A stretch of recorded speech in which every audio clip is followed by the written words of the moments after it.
This is homework 1. I'm going to start with question 2-7. So in question 2-7, the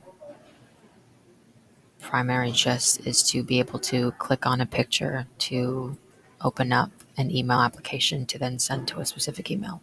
So here we used href mail to, and then this is my email,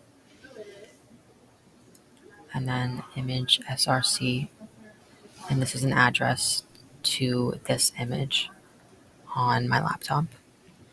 And if the picture were not to show up for some reason, it would display the word ravioli. So what we do is we click on this, and it's not displaying because of how I have my camera set up. But if you click on it, it will open an email, your default email app, and will create an email with my email on the senders. Question 2.8. This is an ordered list of links. So here we have a list from 1 to 5. The ordered list is specifically the order, the presentation of the numbers 1 to 5. So if it was unordered, there would not be any numbers. It would just be a list. So here on the left, we have the code. So for each object in the list, you will have an href to the said link, and then this right here in white is what is presented on the screen, blue underlined.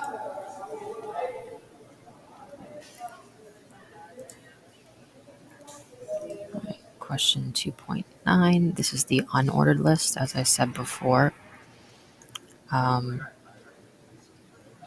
For this one, it was a link to all of the examples, the chapter examples that are referenced in my own files. So within the list, it's all referencing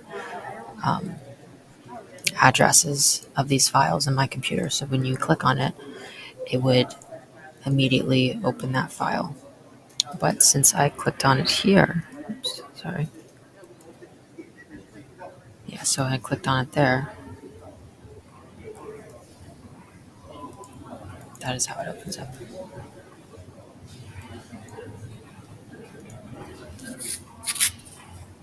Okay, question 214. This one was representing a table and separating a picture and then an ordered list and a header within that table. So on the left, we have the heading objectives, and here we have the word strong, which means to bold it. So as you can see, the word objective is bolded over here. And right here we have an unordered list. As you can see over here, this is the unordered list. And then down here, EM refers to italics. Oops. I messed that up right there. Give me 1 second. Okay, so these words are italicized right here. And as you can see to the right, they're italicized right here. And then down here is where we have the camel. So depending on the size, we are measuring the size of the picture in row spans. So the row span here of the camel picture is 2. And this is the address for the picture that I have on my computer. And if the picture does not display for some reason, it will display the phrase picture of a camel. Okay, question 215. Let's see. So this is another table example. So here, this table has a border of 1. So around this table, there is a border, as you can see. And it clearly labels the different parts of the table. So right here displays the head of the table. And down here's the body. and this is the table foot with the foot, and this is the table being divided into two separate sections.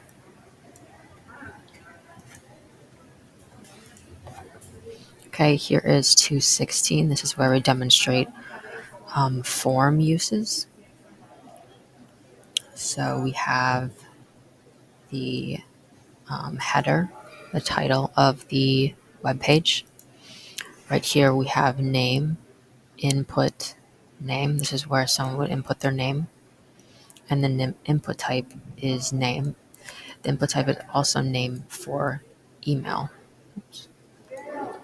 because you're typing in text.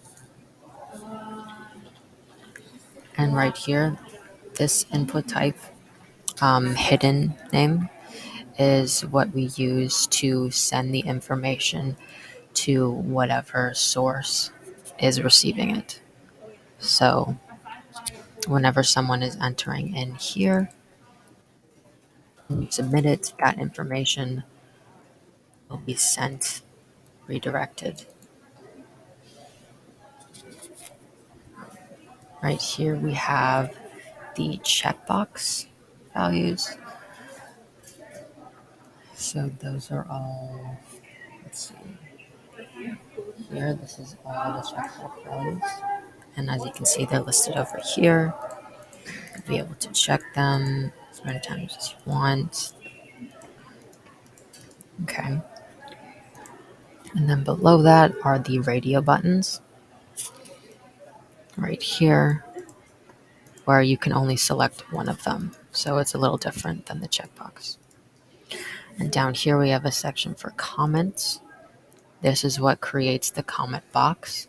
And this is default text inside the box that disappears once you, because it doesn't disappear, I stand corrected, that you can type in also. And then down here is where we create the submit and clear buttons. So when you're all finished filling this out, you click submit and it would be, all this information would be sent to the address that is stated right here. So it'll be sent here.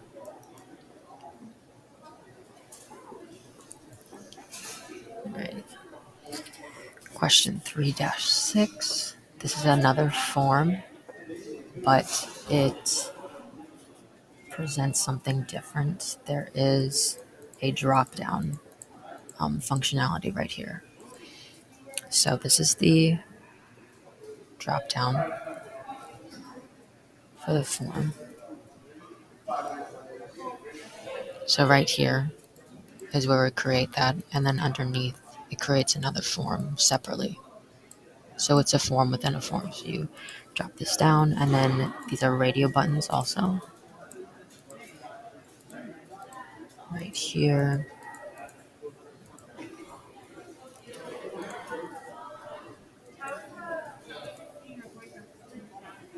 Okay, 3.8. This is an example of autocomplete.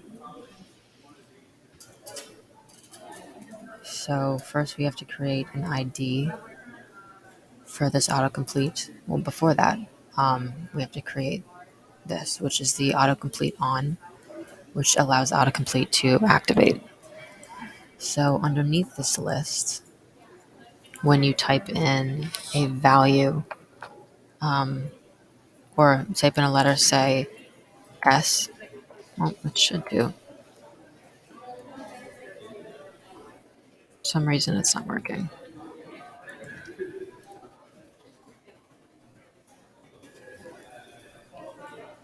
Oh wait, this is a different one. Terribly sorry.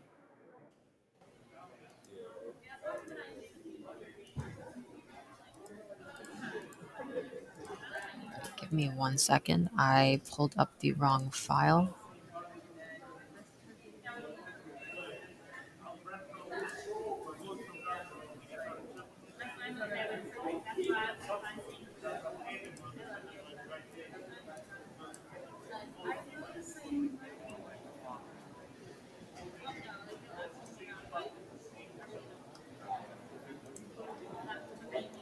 All right, terribly sorry. Okay, 3.7 is this. Sorry for the delay. So 3.7 autocomplete. That's why it wasn't making any sense. This is the autocomplete example. So what happens here is when you type a name and then I press enter, once you access this again, that name shows up. So it is able to autocomplete. And with the autocomplete, this is how you turn it on.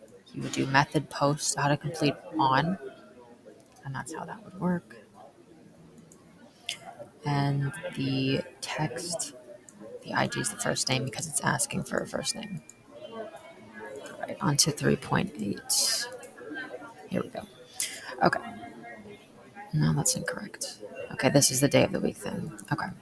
So this is a drop down list, which is also allowing the autocomplete. So that's not working because I believe that is incorrect. So we'll save this. Let's reload. Yes. So the functionality of this is there's a drop down menu for all of the days of the week, but when you type in a certain letter, it will give you, see, it's typed in F, so it brings up Friday. And then here, down here, we submit it, submit the information, and that would be that.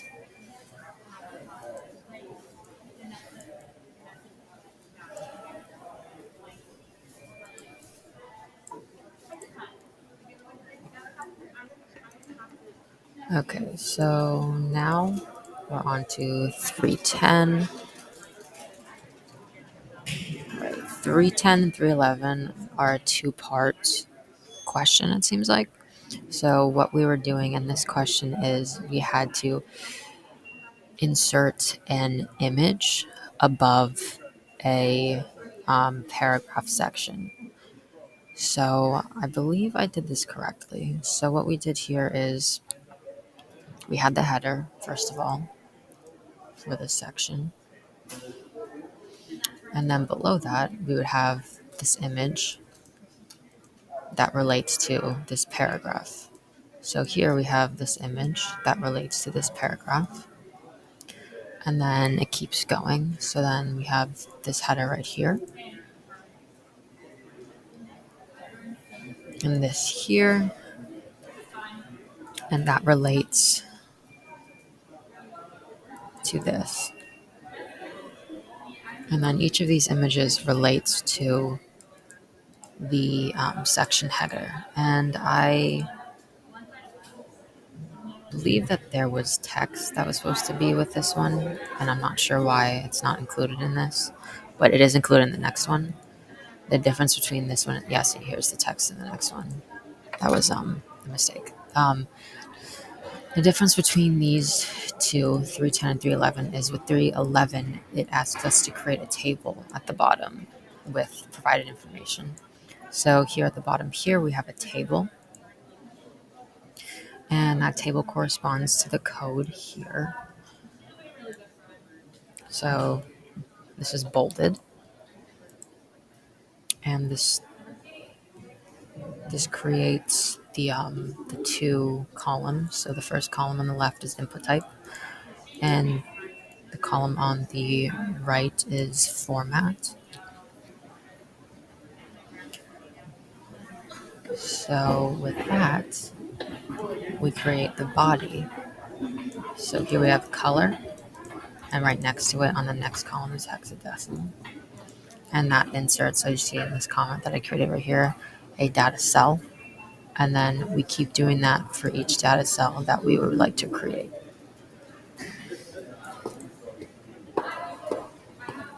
Right. So that concludes the homework. Thank you.